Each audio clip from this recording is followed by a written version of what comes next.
One of the darkest and most overlooked story threads in Watch Dogs is the human trafficking operation hidden behind the city's data economy.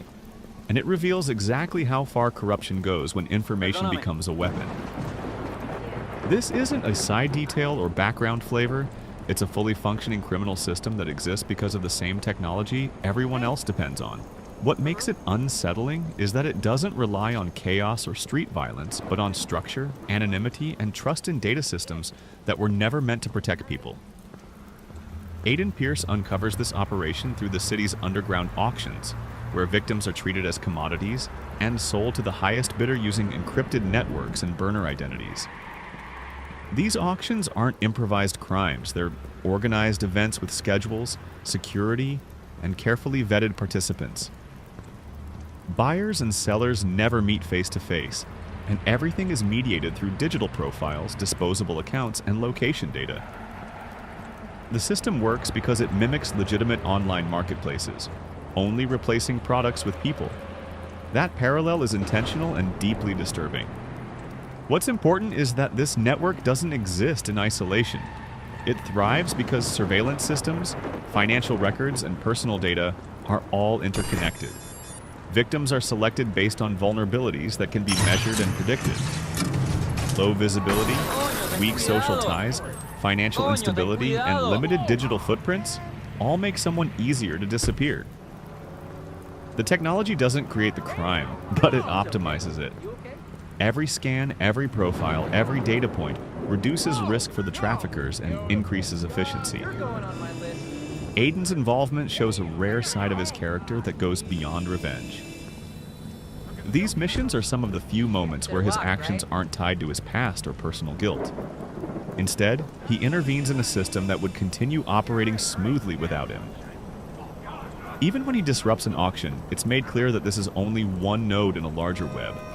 There's no final boss, no single mastermind to arrest, just a machine that keeps running unless someone actively interferes. The game makes a quiet but powerful statement here. The same systems designed to track crime, prevent harm, and keep society organized are being exploited to do the exact opposite. Law enforcement can't easily dismantle these operations because they're buried under layers of legality, shell companies, and data permissions. Everything looks legitimate on the surface. That's what makes it so effective and so hard to stop. What makes this topic especially chilling is how understated it is.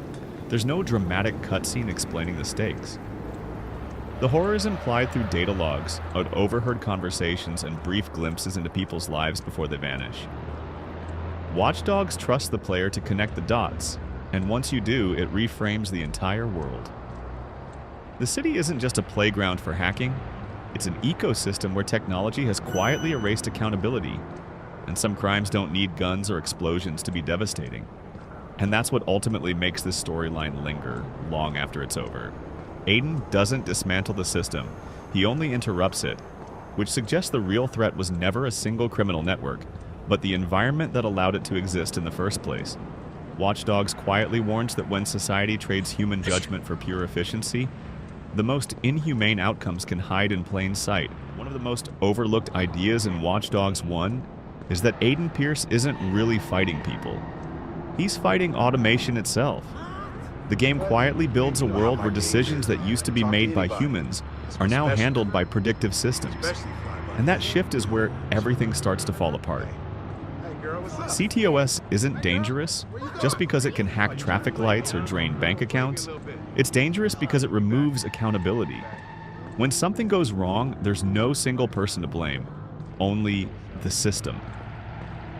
Throughout the game, you constantly see evidence that algorithms are shaping people's lives long before crimes even happen. Criminal profiling is a perfect example. ctOS flags individuals as potential threats based on patterns, not actions, meaning guilt is assumed before anything is proven. This creates a society where reputation is data-driven, not earned. Aiden uses this same system against criminals, which raises an uncomfortable question the game never directly answers. Is he fixing the problem, or proving that the system works exactly as intended? Bloom's role in all of this is especially unsettling. They present themselves as a neutral tech company, but everything they build is designed to centralize power. The more ctOS expands, the less choice ordinary people have. Oh God. Side missions and audio logs reveal how personal data is constantly harvested, sold, and weaponized, often without victims ever knowing.